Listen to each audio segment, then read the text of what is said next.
Welcome back. Time for sports. There are still a couple days left in 2015, but I took the time to look back at the year that was in Kern County sports. 2015 is coming to an end, and it was another banner year for Kern County sports. From the ice to the turf, we had champions and triumphs, and now it's time to take a look back at some of the highlights of the year. The Bakersfield Condors moved up from the ECHL to the American Hockey League with a new head coach, their third in 3 years. They ended up keeping their name, changing their colors, but they got a new logo. Yes, it is different. The Bakersfield Jam got a new head coach too, and now they're working towards making it to the playoffs for the 5th time in 7 seasons. The Bakersfield Blaze are still at Samlin Ballpark in spite of the annual rumor that the franchise is relocating. The team might have had a forgettable season, but at least fans came away with some awesome bobbleheads. The CSUB baseball team made history, winning its first WAC tournament title and giving the school its first win in NCAA tournament play. The Runners beat Ole Miss, but got beat by top-seeded UCLA twice in the regionals in what was Bill Kernan's final season as skipper, and this time, he meant it.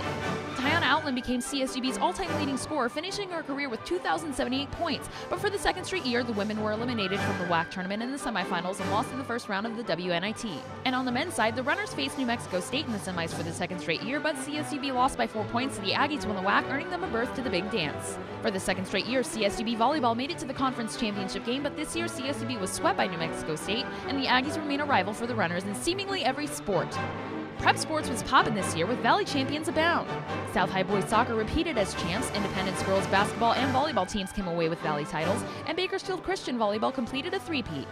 And we had 3 Valley champions in football as Liberty won its first D1 title and Ridgeview and Kennedy repeated as champs. Ridgeview almost finished the season undefeated, but the Wolfpack, the Pats, and the Thunderbirds all lost their regional bowl games after incredible seasons. Centennial Products' Cody Kessler and Jared Norris played for Pac-12 football teams that were in the playoff conversation early in the season, but then the Pac-12 got weird and Stanford ended up winning the conference title after beating Kessler's USC Trojans, who are headed to the Holiday Bowl once again. Kevin Harvick handed over his Sprint Cup Series crown, finishing second to Kyle Busch. Derek Carr threw for more than 3,500 yards and 30 touchdowns for the Raiders.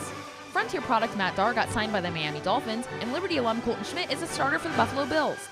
And the true story of the McFarland High School cross-country team that won 9 state championships in 14 years became a major motion picture, McFarland USA, putting the farming town on the map. There was excitement at every turn this year, but now it's time to turn the page. 2015 will be a tough act to follow, so 2016, bring it on.